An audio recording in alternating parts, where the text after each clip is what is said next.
Friend, welcome to SPR media works. Nellore Lok Sabha నియోజకవర్గం ఆంధ్రప్రదేశ్లోని 25 లోక్సభ నియోజకవర్గాలలో ఒకటి. ఇది 8 అసెంబ్లీ సెగ్మెంట్లను కలిగి ఉంది. ఈ నియోజకవర్గం 1952లో ఏర్పడింది. 2019 నాటికి ఈ నియోజకవర్గం పరిధిలో మొత్తం 24,69,712 మంది ఓటర్లు ఉన్నారు. గత పార్లమెంట్ ఎన్నికలలో గెలిచిన వైసీపీ అభ్యర్థి ఆదాల ప్రభాకర్ రెడ్డి ఇక్కడ సిట్టింగ్ ఎంపీగా ఉన్నారు.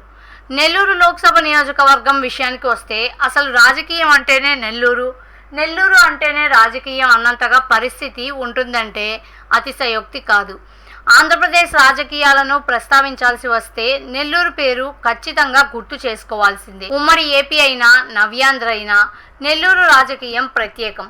ఈ నగరం అసలు సిసలు రాజకీయాలకు కేంద్రం. ఈ క్రమంలో గత ఎన్నికల ఫలితాలని ఒకసారి విశ్లేషిద్దాం. 2009 ఎన్నికలలో కాంగ్రెస్ అభ్యర్థి మేకపాటి రాజమోహన్ రెడ్డి, టీడీపీ అభ్యర్థి వంటేరు వేణుగోపాలరెడ్డి, పీఆర్పీ అభ్యర్థి జానా రామచంద్రయ్య, బీజేపీ అభ్యర్థి బత్తిన నరసింహారావు, ఎల్ఎస్పీ అభ్యర్థి వేమూరి భాస్కరరావు, బీఎస్పీ అభ్యర్థి ఎస్ పద్మా నాగేశ్వరరావు, పీపీఐ అభ్యర్థి సిద్దిరాజు సత్యనారాయణ, ఇండిపెండెంట్ అభ్యర్థి కరీముల్లా, సయ్యద్ హంజా హుస్సేని, ముచ్చకర చంద్రశేఖర్ యాదవ్ మరియు వెంకట భాస్కర్ రెడ్డి తిరిసాలపై పోటీ చేసి 54,993 ఓట్ల మెజార్టీతో గెలుపొందారు. 2012లో బై ఎలక్షన్స్ వచ్చాయి.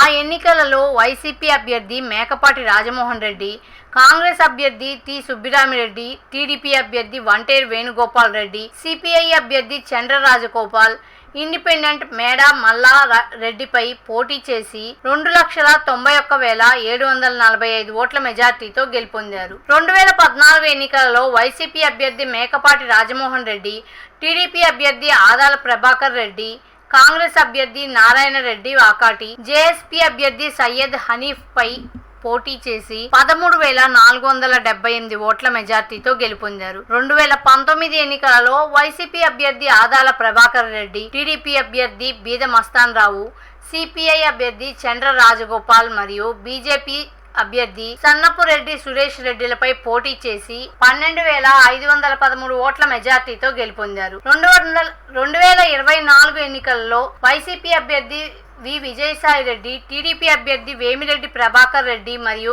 కాంగ్రెస్ అభ్యర్థి కొప్పుల రాజుల మధ్య పోరు జరగనుంది.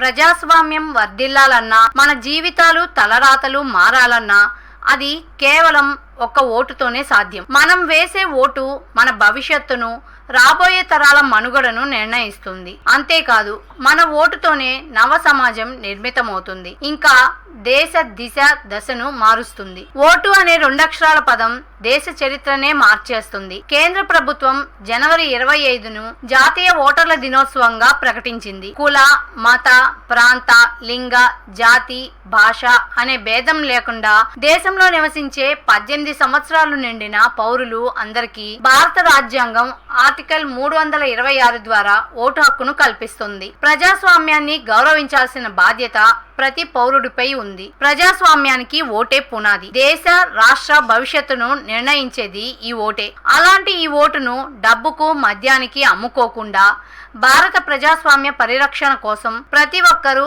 తప్పనిసరిగా తమ ఓటు హక్కు వినియోగించుకోవాలి.